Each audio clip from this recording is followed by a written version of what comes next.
My name is Angela Middleton. I have a company called MiddletonMurray. I'm currently the CEO of that company. I have had Middletonmurray for 16 years. Prior to that, I was 20 years in corporate, worked for 10 years for BP Oil, went in there as a graduate entrant, and then did a variety of roles there, and then did 10 years in banking, and then decided I wanted to set a company up, set up Middletonmurray as a recruitment firm. Grew sort of quite nicely up until the recession, and then the recession hit, really hard time. It felt like demand just sort of switched off, and so started to look at diversification. And one of the things that we had been very successful at was working with young people and sort of providing them with a springboard really for their career, either working within Middletonmurray or placing them into our clients.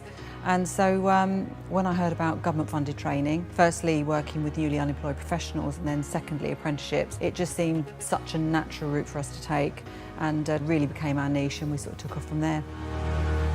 We were placing mid-level professionals, I call them, and probably on salaries sort of 60,000 on average. Generally speaking, people that work in the suburbs, and you're placing them from one company to another. Maybe you never really got the thanks and the sort of the gratification really that you get from taking a young person who really does not know what they want to do, and then finding them not only a dream job, but then watching them, really sort of propel forward and do really well. And we've got situations now where they come back, 6-7 years later, great careers. They sometimes come back to recruit people for their own teams now, so it's lovely.